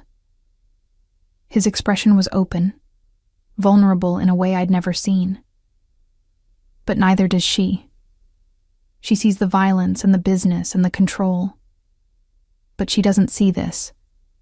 Doesn't know that the man everyone fears is someone who rereads Terry Pratchett novels when he's stressed and collects first editions of feminist theory and has been trying to find a specific children's book from his childhood for 15 years. What book? The question emerged soft, intimate. Doesn't matter. But his eyes said it mattered enormously. Point is, I'm not just the dangerous man everyone warns you about. I'm also someone who understands why you chose books over people. And I'm asking you to choose both. To keep the books you love and the person I'm trying to become for you. I set down the paperback carefully, stepping into his space. What if you can't become that person? What if the violence and business and control are too fundamental to change? Then you'll know you tried. He pulled me closer, his arms coming around me with gentle certainty. And I'll know I gave you every reason to stay before you finally left. That's depressingly realistic. But I was leaning into his embrace, letting myself feel safe. I'm trying honesty instead of seduction. His lips brushed my temple. Seems to be working better anyway. We stood there in his secret library, surrounded by evidence that he was more complex than his reputation suggested. And I let myself admit what I'd been denying for weeks. I wanted to stay, wanted to know him, wanted to see if the man behind the empire was worth the complications of entering his world. Okay. The decision felt right, inevitable. I'm staying. Not because I'm trapped or obligated, but because I want to see what this becomes. His relief was physical, his body relaxing against mine. Thank you. Don't thank me yet. I pulled back enough to see his face. I have conditions. Name them. Absolute willingness to negotiate. First, I keep my own quarters at the estate. If we're doing this, I need space that's mine. I held up a finger. Second, you don't fire anyone else because of your jealousy without discussing it with me first. Your employees deserve better than being erased because a man can't control his feelings. Fair. He was smiling now, genuinely amused. Third, I want access to this library. Full access, whenever I want, no questions asked. I looked around the space with barely concealed longing. This collection deserves proper cataloging and preservation, and I'm the best person to do it. You can have a key. He pulled one from his pocket, pressing it into my palm. I had it made last week, hoping you'd stay long enough to use it. Presumptuous. But I closed my fingers around the key, feeling its weight like a promise. Hopeful. He kissed me then, slow and deliberate and full of unspoken promises. When we finally broke apart, both breathing harder, his forehead rested against mine. Anything else? Yes. I traced the line of his jaw with gentle fingers. You have to let me choose you, too. This can't just be about your obsession and my capitulation. If we're doing this, we're equals, even if your world is more complicated than mine. Equals. He repeated the word like he was tasting it, testing whether it fit. I can work with that. We stayed in his library until sunset, painted the high windows gold and orange. And for the first time since arriving at the Cardinal estate, I felt like I was exactly where I was supposed to be. The first real threat came 3 weeks after I'd officially moved my things into what Matthias had started calling our home, rather than the estate. I was in his private library, my library now too, cataloging the philosophy section when Grace appeared with an expression that made my stomach drop. "There's a woman at the front gate." Her voice was carefully controlled. "She's demanding to see Matthias, saying she has information about threats to the family. Security is concerned because she knew about you." My hands stilled on the book I'd been examining. Knew what about me? "Your name, your role here, specific details about your schedule." Grace moved closer, lowering her voice. "Nadia, she described what you wore to the city 3 days ago. Someone has been watching you." The cold dread I'd been successfully ignoring for weeks crashed through me.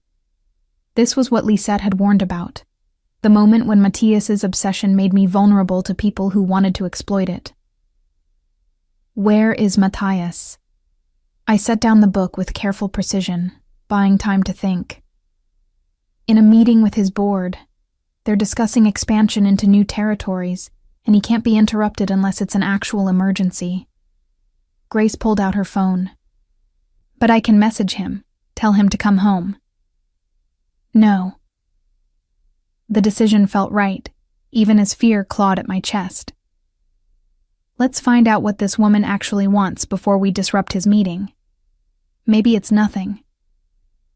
Or maybe it's exactly the kind of something you should be running from." Grace's expression was torn between respect and concern. "Nadia, you don't have to be brave about this. Let Matthias handle it. Matthias handles everything." I moved toward the door, surprising myself with my certainty. But I'm not a damsel waiting to be rescued anymore. I'm someone who chose this life knowing it came with complications.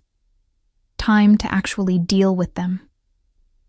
Grace followed me to the security office, where monitors showed every angle of the estate's perimeter.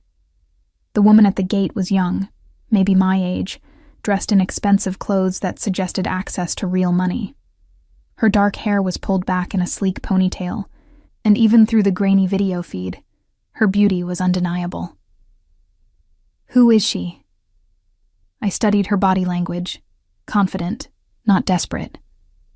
Whatever she wanted, she believed she had leverage. Victoria Marchetti. The head of security, a man named Ezekiel Bishop, pulled up a file on his computer. Daughter of Marco Marchetti, who runs one of the competing families. She and Matthias were. He paused, clearly uncomfortable. "Were what?" I kept my voice level despite the jealousy stirring in my gut. "Involved, about 2 years ago. Briefly. It ended badly when Matthias discovered she'd been sent by her father to gather intelligence." Ezekiel closed the file. "She hasn't been seen near the property since. Her appearance now is concerning. Let her in." The words emerged before I'd fully thought them through. "I want to talk to her." "Miss Veretti, I don't think—" Ezekiel started, but I cut him off. "She came here asking for Matthias but specifically mentioned me. That suggests I'm the real target, not him. So let's find out what she wants from me directly, in a controlled environment where you're monitoring everything." Grace grabbed my arm. "This is a terrible idea." "Probably." I met her eyes steadily. "But I'm done being protected from everything. Victoria Marchetti wants to see me? Fine. Let's see what kind of game she's playing." 20 minutes later, I sat in one of the estate's smaller sitting rooms, elegant but not ostentatious, with security positioned discreetly nearby. Victoria entered with the confidence of someone accustomed to getting exactly what she wanted. Nadia Veretti. She settled into the chair across from me with practiced grace. "The book restorer who caught Matthias Cardinal's attention. I've been curious about you. And now you've satisfied your curiosity." I kept my tone neutral. "What do you actually want?" "To warn you." Her smile was sharp. "Matthias has a pattern, you know. He becomes obsessed with women who seem unimpressed by his power. He pursues them relentlessly, reorganizes his world around them, makes them feel irreplaceable. And then, once he's won, once they've finally fallen for him, he loses interest. The chase was always more important than the catch.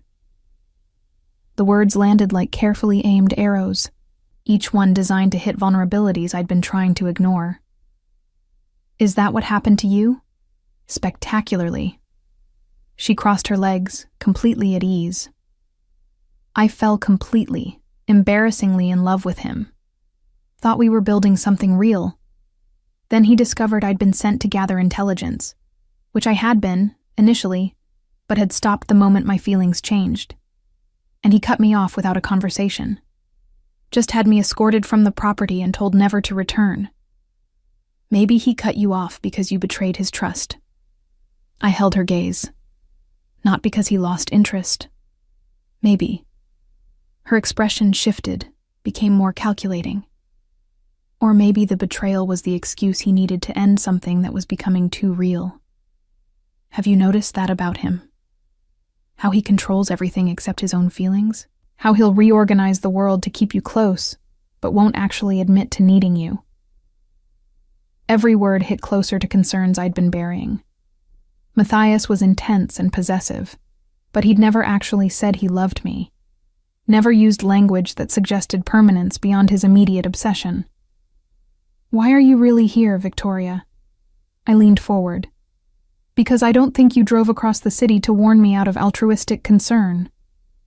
Smart. Her smile returned. My father wants to negotiate with Matthias about territorial disputes, but Matthias won't meet with him because of our history. I'm hoping you can convince him. And if I don't, I already knew the answer. Then my father moves forward with plans that will make Matthias's life considerably more complicated. She pulled out her phone, showing me a photo. That's you, 3 days ago, at a bookstore in the city. Alone, without security, very vulnerable. The threat was clear.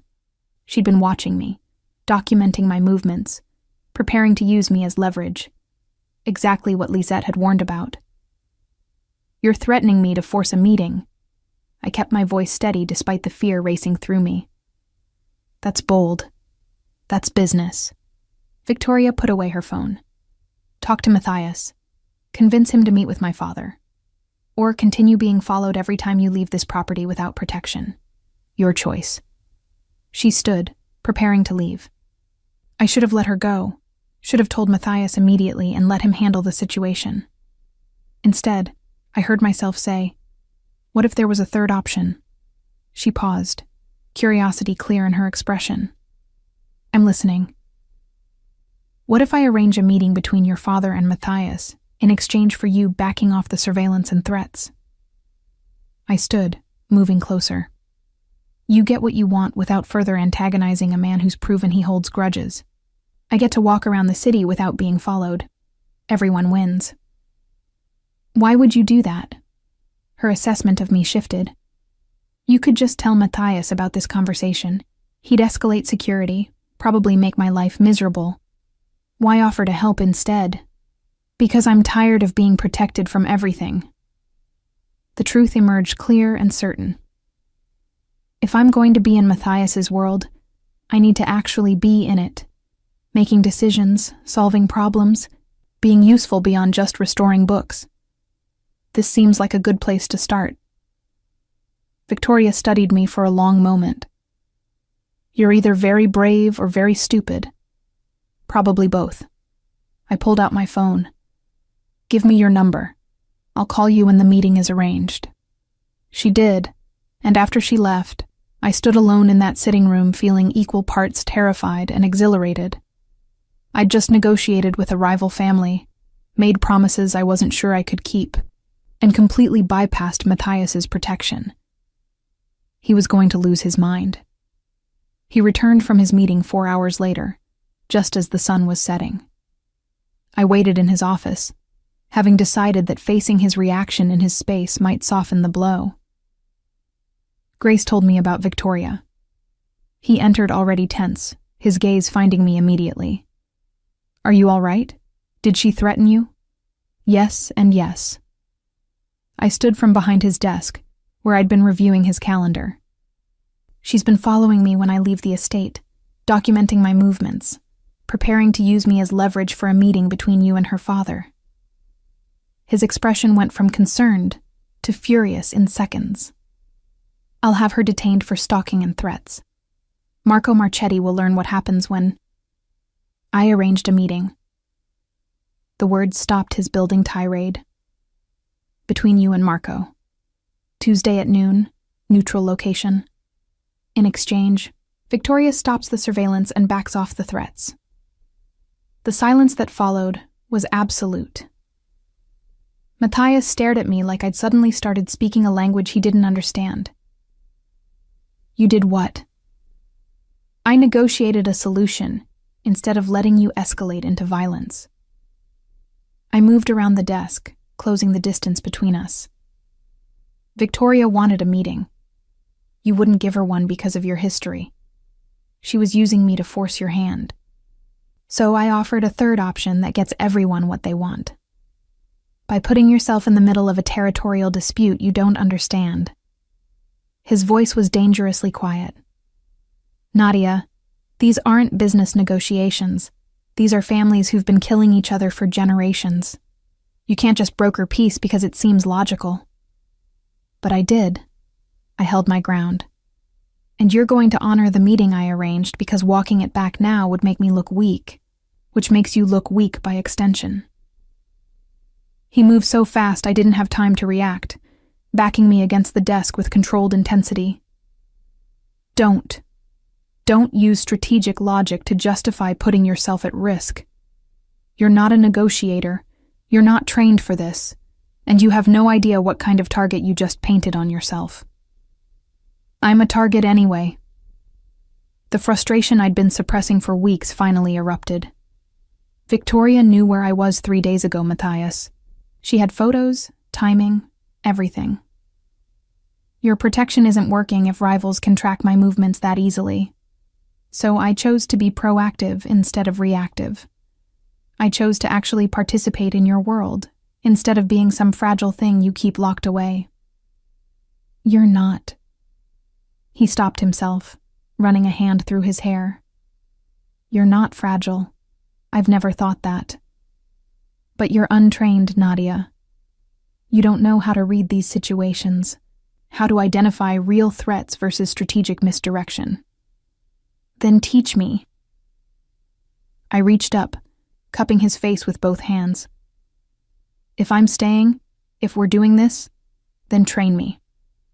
Show me how to navigate your world instead of just protecting me from it. Make me an asset instead of a liability." He searched my face, conflict clear in his expression. Finally, he pulled my hands away from his face, but didn't release them. "You want training?" "I want to be useful." The admission cost me.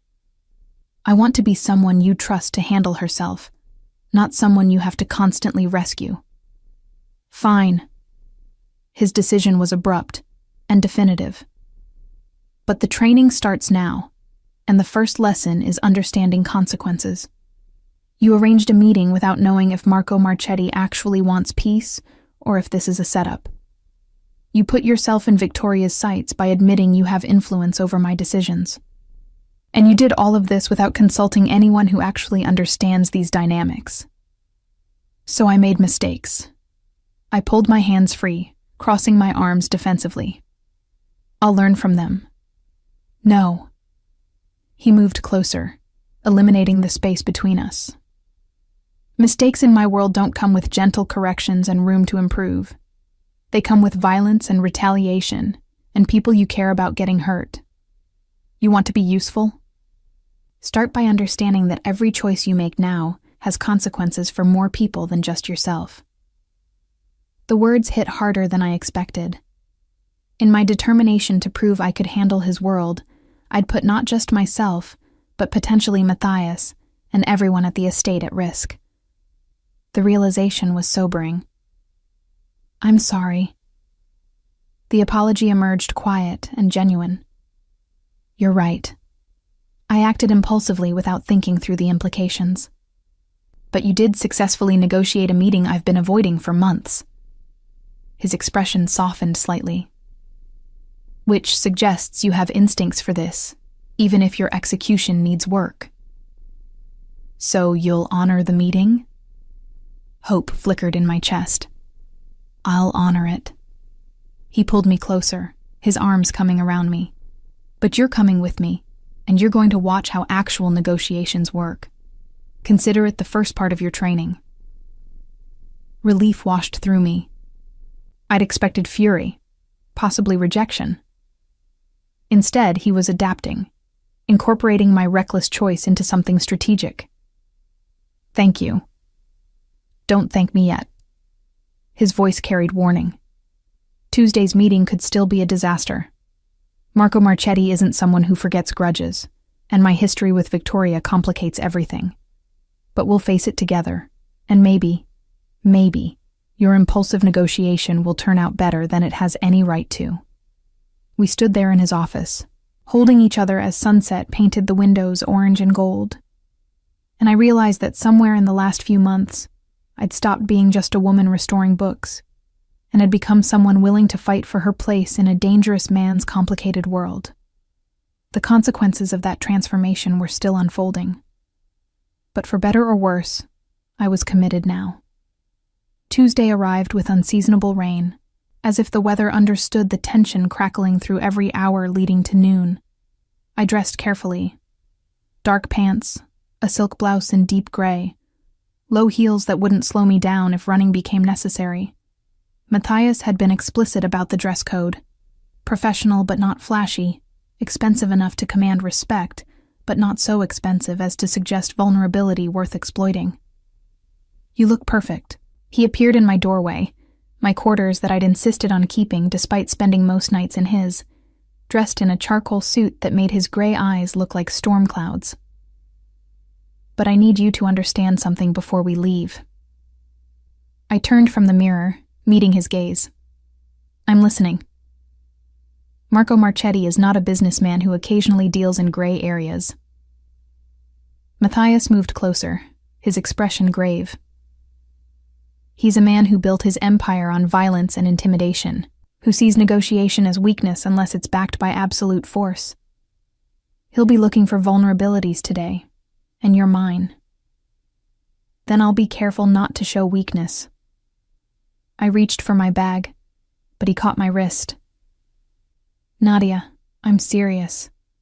If this goes wrong, if he decides the meeting is an opportunity rather than actual negotiation, things could get dangerous very quickly. I need you to promise me that if I tell you to leave, you leave immediately without argument. The intensity in his voice made my pulse jump. I promise. And if something happens to me? He stopped himself, jaw tightening. Nothing is going to happen to you. I pulled him close, pressing my forehead against his. We're going to a neutral location with both our security and his. This is a conversation, not a war. It's always a war. But he was holding me now, his arms tight around my waist. It just sometimes looks like conversation. The restaurant Marco had chosen was upscale Italian, the kind of place where politicians and business leaders brokered deals over wine that cost more than most people's monthly rent. We arrived 10 minutes early, Matthias's insistence that punctuality communicated strength, and were escorted to a private room on the second floor. Marco Marchetti was already there, flanked by two men who were obviously security despite their expensive suits. He stood as we entered, his expression carefully neutral as he assessed first Matthias, then me. Matthias Cardinal. He extended his hand. It's been a long time. Marco. Matthias shook briefly, professionally. Thank you for agreeing to meet. I should thank your associate. Marco's gaze settled on me with uncomfortable intensity. Victoria tells me you were quite persuasive about the benefits of actual conversation. I suggested it made more sense than ongoing territorial disputes. I kept my voice level, professional. Conflict is expensive for everyone involved. Practical. Something that might have been approval flickered in his expression. Matthias, you finally found someone with sense. That's refreshing. We all settled around the table, Matthias to my left, Marco across from us, his security positioned strategically near the exits. The first course arrived without anyone ordering, suggesting Marco had pre-selected the entire meal. Another power play, demonstrating control over even small details. Let's be direct. Marco cut into his appetizer with precise movements. I asked for this meeting because the current territorial arrangement no longer serves my family's interests. You control 3 districts that border ours, but your presence there is minimal. I'm proposing a trade. 2 of your districts for access to your port operations. Matthias's expression remained neutral, but I felt tension radiate through his body. The port operations are non-negotiable. Everything is negotiable if the price is right. Marco's smile was cold. Or we can continue our current situation, where we're both spending resources on maintaining borders that neither of us actually wants to defend. Your choice. I watched the exchange, beginning to understand the dynamics. Marco was offering something Matthias didn't value, 2 districts he barely controlled, in exchange for something vital, port access that was worth millions. It was a terrible deal disguised as reasonable compromise. What if there was a third option? I heard myself say, then felt Matthias's hand find my knee under the table in warning. Too late now. Marco's attention shifted to me fully. I'm listening. Matthias doesn't want to give up port operations, and you're right that the border districts are resource drains for both families. I pulled out my phone, showing a map I'd been studying for days since arranging this meeting. But there's a 4th district, currently controlled by the Benedetti family, that borders both your territories. What if you worked together to acquire it, then divided it equally? Silence. Both men stared at me like I'd suggested something revolutionary or insane. Maybe both. The Benedetti district. Marco leaned back, considering. That would require coordinated action, shared intelligence, trust we don't have. It would also eliminate a mutual threat. I kept going, momentum overriding caution. The Benedettis have been expanding aggressively, pushing into both your territories. Taking them down together prevents either of you from being weakened by solo action. Matthias's hand tightened on my knee, but he didn't stop me. Marco was watching with calculation clear in his expression. This wasn't why I came here. But Marco was already pulling out his own phone, bringing up the same district map. Though I admit the logic is sound, Benedetti operations have been a problem, which neither of us can solve alone without exposing our own vulnerabilities. Matthias spoke for the first time since my interruption. But together, it's viable.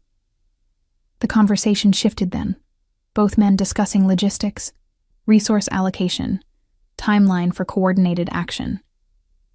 I stayed silent, letting them work through details, but I caught the occasional glance from Marco, assessing, recalculating, understanding that I wasn't just Matthias's weakness, but potentially an asset.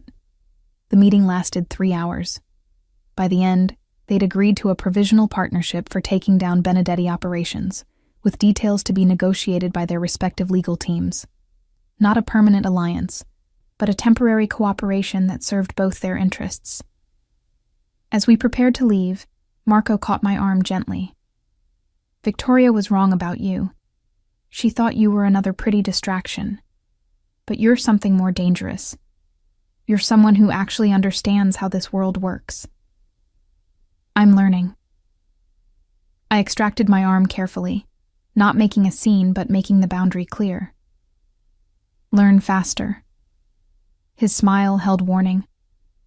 Because you just put yourself on everyone's radar. The families will all want to know who Matthias Cardinal's strategist is, whether you can be bought or intimidated. You've made yourself relevant, which means you've made yourself a target. In the car afterward, Matthias said nothing for the first 10 minutes. When he finally spoke, his voice was carefully controlled. That was either brilliant or reckless. I'm still deciding which. Can it be both? I stared out the window at rain-slicked streets. You undermined my initial negotiating position.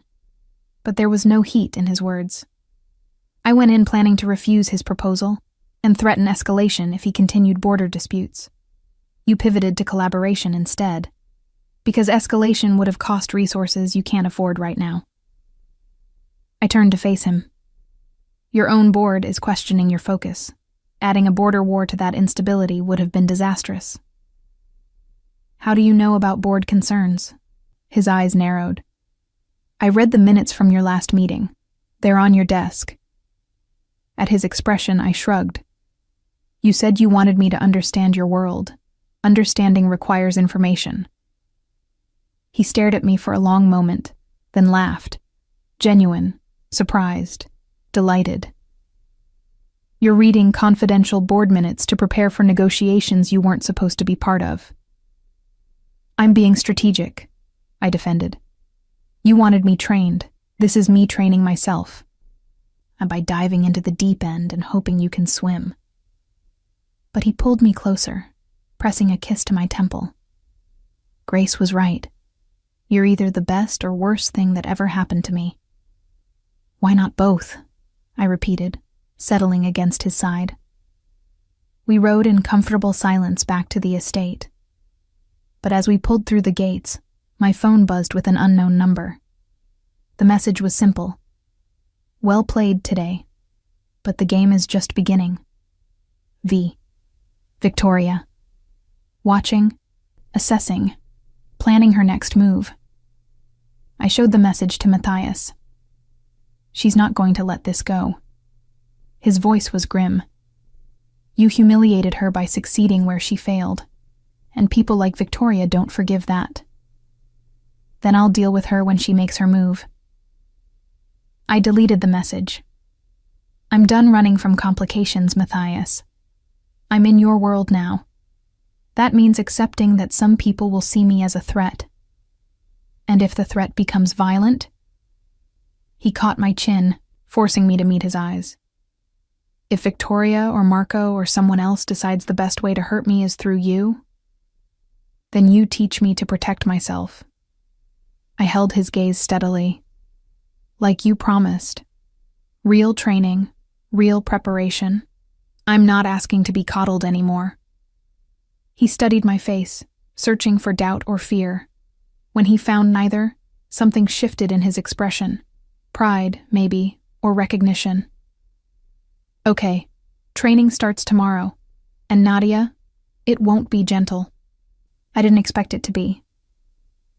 I kissed him softly. I expect it to make me strong enough to stand beside you instead of behind you. That night, I couldn't sleep. Every shadow seemed to hold threat.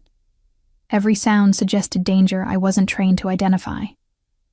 At 2 a.m., I gave up and went to Matthias's private library, seeking comfort in familiar books and quiet spaces. I was cataloging Victorian first editions when I heard the door open. Matthias entered, dressed in sleep clothes, his hair disheveled from restless sleep. Couldn't rest either. He settled into the chair beside my workspace. Too much adrenaline. I set down the book I'd been examining. Today was. Terrifying and exhilarating in equal measure? He supplied. Exactly. I laughed shakily. I keep replaying the meeting, wondering if I made things better or worse. Better? His certainty was absolute. Marco would have rejected my initial position, and we'd have escalated into border conflicts that would have cost millions. Your solution gave us both a win while eliminating a mutual threat. It was strategic brilliance, even if it was also impulsive. So I'm learning.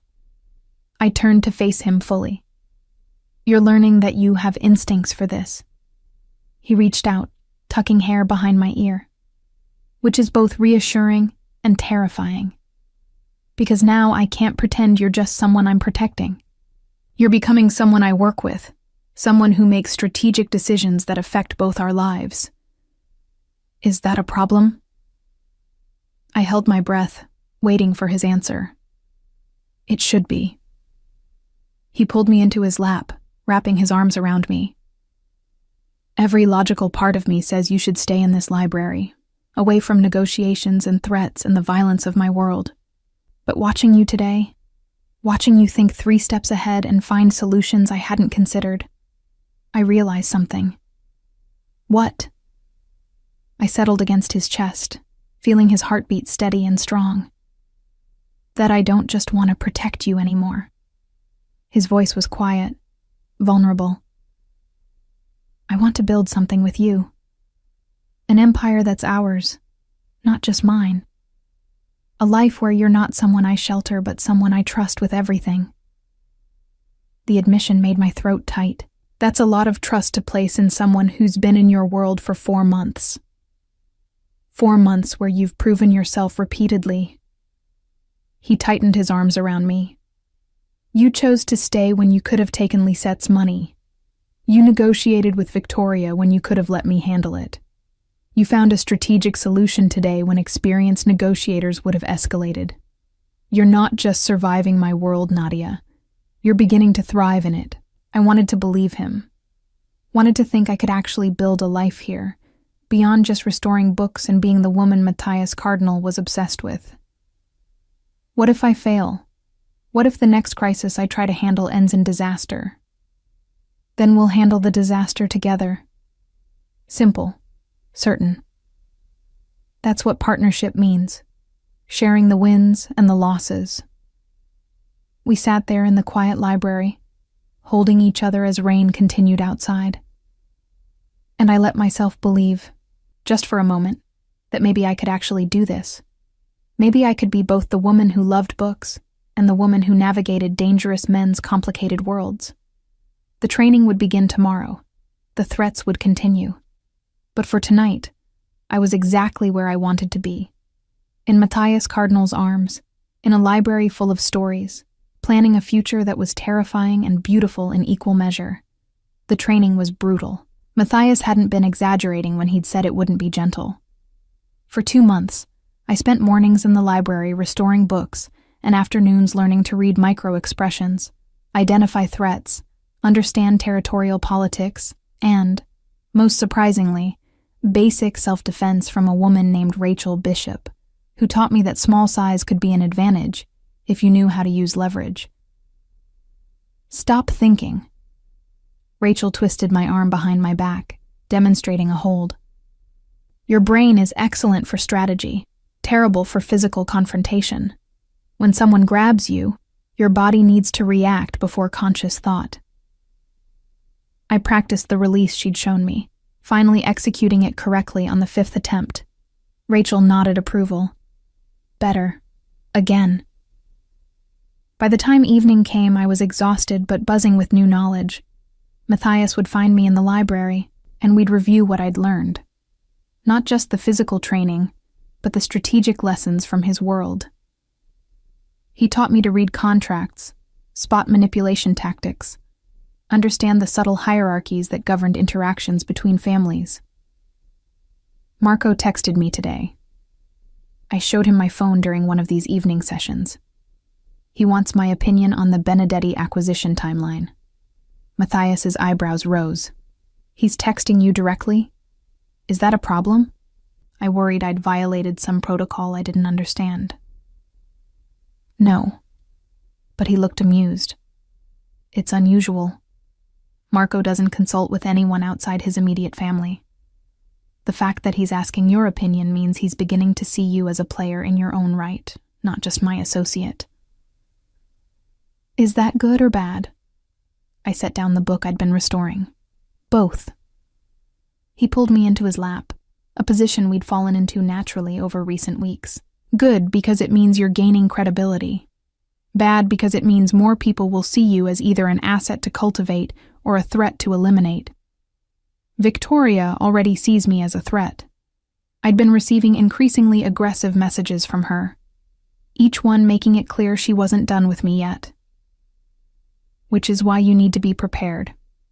He kissed my temple. Rachel says you're picking up the self-defense work quickly. Rachel says I compensate for size disadvantage with strategic thinking. I repeated her words. Apparently, I'm too analytical for my own good in physical confrontations. You're analytical in everything. But his tone was affectionate. It's one of the things I love about you. The word love hung between us. He'd never said it directly before. Always implied, always circled around, but never explicitly stated. Now it sat in the space between us, demanding acknowledgement. You love me. I turned in his lap to face him fully. Yes. No hesitation. Absolute certainty. I've been in love with you since you looked up from that first manuscript and treated me like I was just another person interrupting your work. I've just been waiting for the right moment to say it. And this is the right moment? I gestured at the library around us, at the reality of our complicated situation. When I'm learning to fight because your world is dangerous, this is the perfect moment. He cupped my face with both hands. Because you're not running anymore. You're staying, fighting, building something with me. That's when the words matter most. When they're backed by actions proving they're true. I kissed him then, pouring months of unspoken feeling into the contact. When we finally broke apart, I whispered against his lips. I love you too, even though you're controlling and intense and occasionally impossible, especially because I'm those things. His smile was genuine, unguarded. You like that I challenge you. I like that you see me. The admission felt vulnerable, not just as someone to protect, but as someone capable of standing beside you. We stayed in the library until midnight, talking about the future we were building. The Benedetti acquisition was moving forward. Marco and Matthias working together with surprising efficiency. My role had evolved from book restorer to strategic consultant, though I still spent most days in the library doing the work I loved. It felt sustainable, this balance between the life I'd wanted and the world I'd entered. It felt like home. And then everything changed. It was a Wednesday afternoon, 3 weeks later. I was alone in the library, examining a 16th century manuscript, when my phone rang. Unknown number. Hello? I answered cautiously. Nadia Veretti. The voice was male, unfamiliar, cold. You have something that belongs to the Benedetti family. My blood went cold. I don't know what you're talking about. The district your boyfriend and Marco Marchetti are currently trying to steal. It belongs to us, and we don't negotiate with thieves. Sound of movement then. You have 24 hours to convince Matthias Cardinal to back off our territory. Otherwise, people you care about start getting hurt. The line went dead. I sat frozen for 5 seconds, processing. Then training kicked in. I called Matthias immediately, relayed the conversation word for word, activated the security protocols he'd taught me. He was home in 10 minutes, the entire estate lockdown in place. Ezekiel Bishop and his team swept every room. Grace was brought to the secure wing, and Matthias stood before me in the library, his expression carved from stone. This is what I was afraid of. His voice was controlled fury. They're targeting you because they know you matter to me. Then we respond strategically. I forced my voice to remain steady. We don't back off Benedetti territory.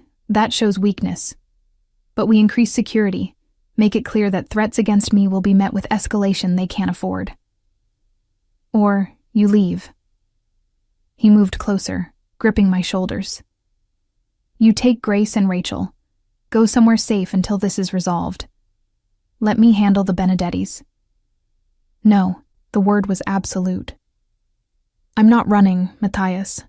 You taught me to be strategic, to understand your world. Running now would undermine everything we've built.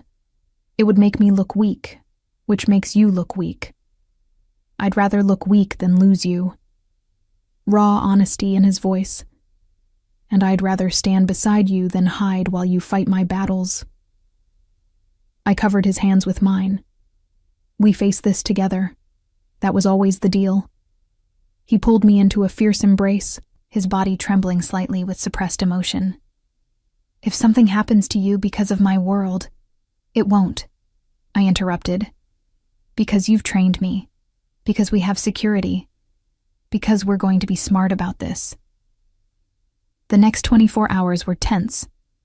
Matthias contacted Marco, who confirmed he'd received similar threats.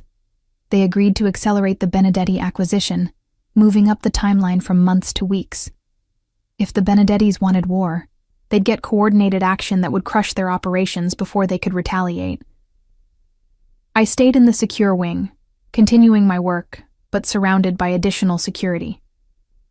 Rachel doubled my training sessions, and Matthias barely left my side, his protective instincts in overdrive. "You're hovering," I pointed out on the second day. "I'm being strategic." But his smile acknowledged the truth. "You're the most valuable thing in my world, Nadia. Protecting you isn't hovering. It's priority one." I can protect myself now. I demonstrated a hold Rachel had taught me, taking him off balance with surprising ease. He laughed, surprised and delighted. "You're getting dangerous." Learning from the best. I released him, settling back into his arms. But seriously, Matthias, we can't live in lockdown forever. At some point, we have to call their bluff or respond in kind. Marco and I are planning a response. His voice dropped lower. By the end of this week, Benedetti operations will be dismantled. Their territory will be absorbed, and anyone who threatened you will understand what happens when they make that mistake. The cold certainty in his voice should have frightened me. Instead, it felt like safety, knowing he would do whatever necessary to protect what we'd built together. The Benedetti response came 3 days later. Not with violence, but with capitulation.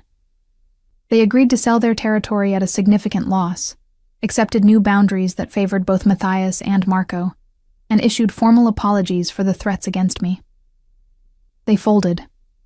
Matthias showed me the signed agreements, his expression satisfied. Complete surrender. Because you and Marco presented a united front they couldn't match. I reviewed the documents, noting the details. This is a significant win. More than that. He pulled me close. It's proof that you were right. Working together was always more effective than competing. Your strategic insight made this possible. Over the following weeks, life settled into a new normal. I continued working in the library, but now I also sat in on business meetings, offered strategic opinions, and was consulted on territorial decisions. The families began to understand that I wasn't just Matthias Cardinal's girlfriend. I was someone with her own mind, her own influence. Victoria Marchetti reached out one final time, her message conciliatory. "You won. I underestimated you. That won't happen again." I showed it to Matthias, who smiled grimly. "She's acknowledging you as an equal. That's as close to respect as Victoria gets." 6 months after the Benedetti crisis, Matthias proposed. Not with grand romantic gesture, but with simple honesty on a quiet evening in our library. "Marry me." He said it while I was cataloging philosophy texts, like it was the most natural thing in the world. I looked up from the book I'd been examining. "That's not a question?" "No." He moved closer, taking my hands. "It's a statement of intent. I'm going to spend the rest of my life with you. The question is whether you want to make it official." "Official," I repeated, testing the word. "Married. Partners in every sense. Building an empire together. Not just occupying the same space." He knelt then, pulling out a ring I recognized immediately. A vintage piece from his collection, Art Deco design with a single perfect stone. "Nadia Veretti, will you marry me?" I looked at the ring, at the man kneeling before me, at the library that had become our shared sanctuary. And I thought about the journey from isolated book restorer to strategic partner, from running away to standing firm, from protecting myself through solitude to building something extraordinary with someone equally complicated. Yes, the word emerged clear and certain. On one condition. Name it. Absolute willingness to negotiate. When we have children, and eventually we will, you teach them that books and business are equally valuable. That strength comes from knowledge as much as power. His smile was radiant. Deal. He slid the ring onto my finger, then pulled me into a kiss that tasted like promises and possibilities. When we broke apart, I was laughing and crying simultaneously. I can't believe I'm marrying a mafia boss. The words emerged through happy tears. You're not marrying a mafia boss. He stood, pulling me up with him. You're marrying a man who collects books and loves you, and happens to control half the city. The context is just details. We were married 3 months later in the estate's garden, surrounded by the unlikely mixture of rare book dealers and dangerous men, by Grace and Rachel, and the people who'd become family over the year I'd been here. Marco Marchetti attended with surprising grace, bringing a first edition as a gift, and nodding to me with something close to respect. Even Victoria came, sitting in the back, her expression unreadable, but non-threatening. Peace, or at least détente. As Matthias and I exchanged vows I'd written myself, promising partnership and challenge and love that grew stronger through complication, I caught sight of the library visible through the estate windows. My sanctuary, our shared space, the place where isolation had transformed into connection. I love you, Matthias whispered as we were pronounced married, his forehead resting against mine. My brilliant, strategic, occasionally impossible wife. I love you too. I kissed him softly. My controlling, intense, absolutely perfect husband.